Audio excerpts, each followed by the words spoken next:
Hey guys, Marsingan here, bringing you another Dragon Ball Z Dokkan battle video. And so, as we were predicting, we do have a news update on Global now to go over all of the stuff that is going to be coming up in the next couple of days. Normally when these things appear in the news, it's like 2 days until the stuff drops. So obviously for me, as of the recording and putting this video out, it is Sunday morning. So I would expect this stuff to drop on Tuesday morning, Wednesday at the latest. So obviously the big thing, as we all kind of expected, I did a video about it, has been revealed by the leaks from our boy I Seriously. Pan is the next Dokkan Fest coming to Global.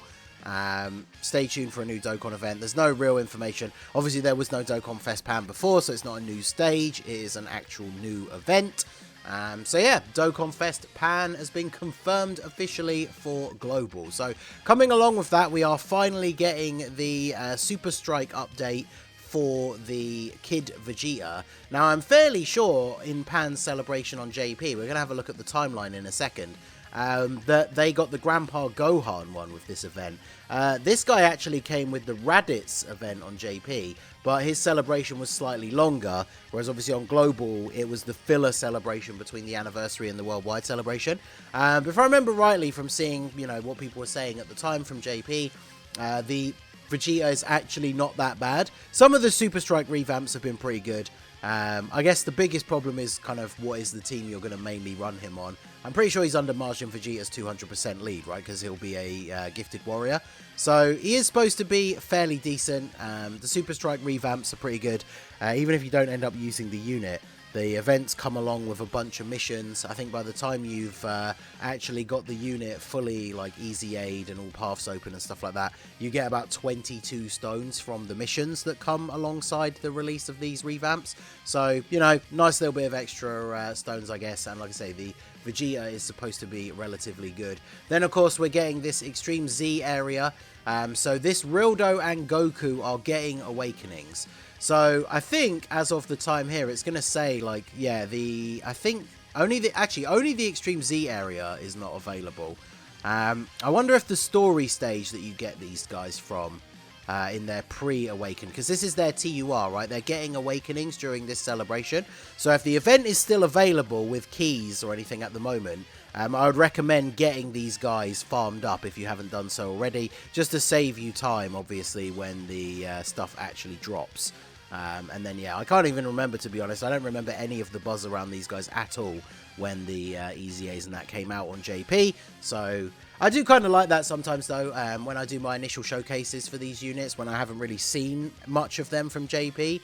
And then, obviously, it's easier to just form my own opinion, like first impression, based on when I use them. So 2 free-to-play units getting EZA'S. Hopefully, they're good for the free-to-play side, because obviously, always good to get good free-to-play buffs. And then, last but not least, something I'm very excited for, we have not had a new Super Battle Road stage drop on Global for quite some time now. So we finally are getting a new Super Battle Road stage, well, Extreme Super Battle Road stage, which is Time Travelers. So obviously, you know your boy, I'm going to do the no item run on the first day. I will attempt to do it with the Heroes team to keep pushing that Heroes agenda. We are only, well, I guess normally it's the end of November. I was going to say we're a month away, but we're probably closer to 2 months from the Hero celebration for this year, which I'm obviously very excited for. I made a post on Twitter yesterday. If you haven't seen it, go check it out. Go find it after this video. Asking what you guys would like to see from the Hero celebration this year. Even if it's not realistic, like what is the one like crazy thing you'd love to see? And I might make that into a video, so go check that out. But yeah, we have the Time Travelers stage of Extreme Super Battle Road. This should be pretty straightforward. Time Travelers is actually a very big category. Of course, I will do a team building guide for it, but obviously, like I say, I'm going to definitely go for Heroes. So, flicking over to the wiki view here, this is obviously the celebration on JP. So this is what the Goku looks like currently, and the Rildo that we have on Global. They're getting their awakenings into TUR, and then obviously they're getting the EZA'S. We got the Trunks and Giru are the side banning unit. They are ridiculously good. I'll go into more detail about them. I'll probably do a like should you summon the night before the banner comes out, where I'll talk about these guys in a little bit more detail.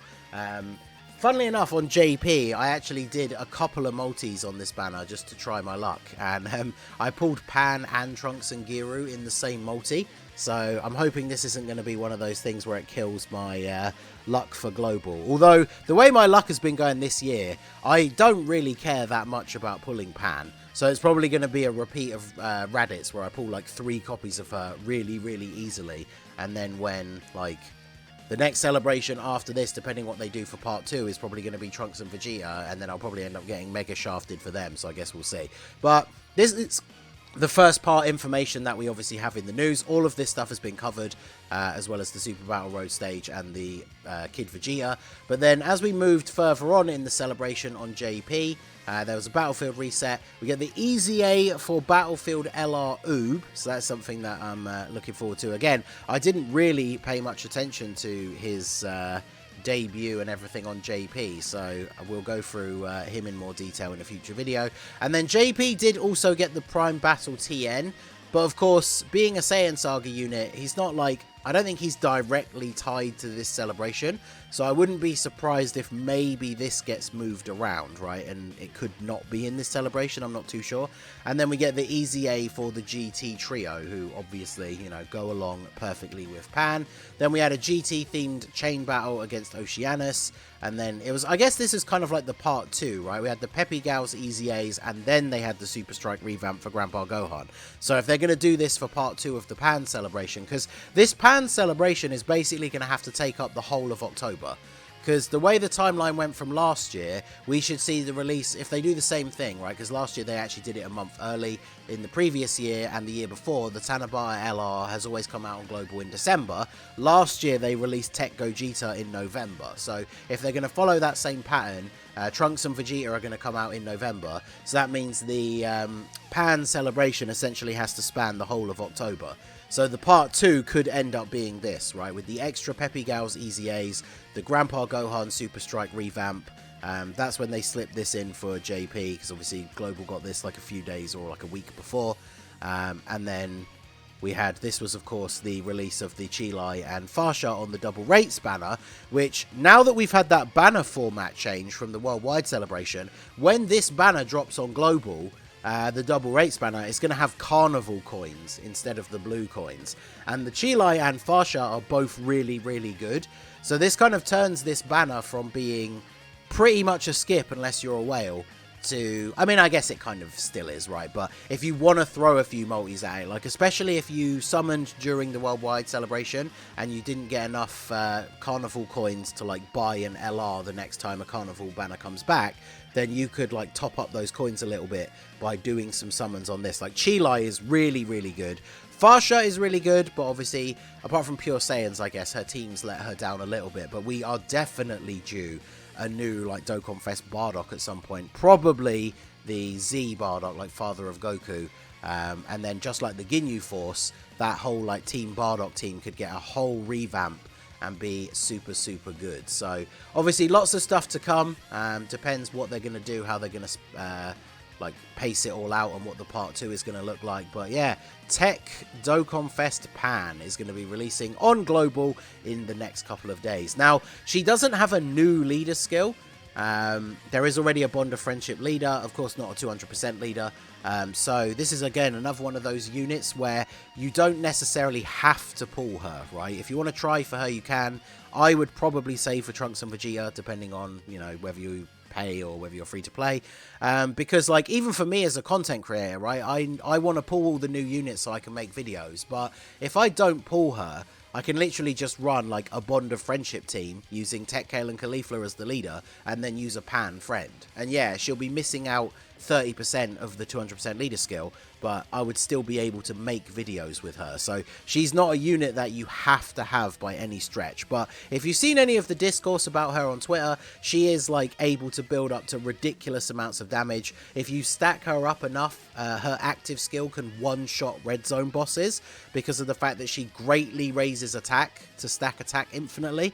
And then, of course, her active skill is an attack that greatly raises attack, does ultimate damage, and has a 59% chance to crit. So she can be really, really good, but it is Pan at the end of the day. So let me know what you guys think down below. What are you excited about for this celebration? Again, I'm looking forward to potentially flexing the Heroes team in ESBR, but let me know what you guys think. Are you going to summon for Pan? Are you going to skip? What are your thoughts? Tell me down below in the comment section. So that is going to be it for the video, guys. This has been the Masked Ningen. Smash that like button, subscribe to the channel if you are new. Check out the links down below for the Discord and the merch store, and I will see you all again soon.